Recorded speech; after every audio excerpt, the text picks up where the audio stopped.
Friends, నేనైతే మంచిర్యాలకైతే వచ్చిన బండి ఒక సైడ్ పెట్టినా వాళ్ళు ఇంకా 5 నిమిషాల తర్వాత వస్తామని చెప్పారు. వాళ్ళ కోసమే వెయిటింగ్. నేనేమో హైదరాబాద్ నుంచి 5 గంటల సేపు కొట్టుకుంటూ వస్తే వీడికి వచ్చిన తర్వాత 5 నిమిషాలని ఆపిస్తున్నారు. ఇవాళ చెమటలు అయితే కారిపోతున్నాయి. ఎండ అయితే బీభత్సంగా కొడుతుంది. ఎండ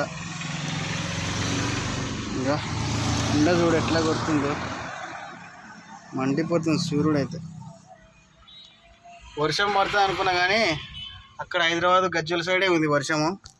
ఇక్కడైతే లేదు వర్షము. గోదావరిఖని, మంచిర్యాల, బెల్లంపల్లి, ఆసిఫాబాద్ ఇటు సైడ్ అయితే వర్షమే లేదు. చంపుతుంది ఎండ. ఉబ్బరం అంటే ఉబ్బరం ఇట్లా వస్తుంది, ఉడకపోస్తుంది. ఇట్లా చెమటలు కారిపోతున్నాయి బండ్ల కూర్చొని. 1:30 అయితే ఇంకా అన్నం కూడా తినలేదు. అన్లోడ్ చేసి అన్నం తినేసి మళ్ళీ హైదరాబాద్కి బయలుదేరాల్సిందే.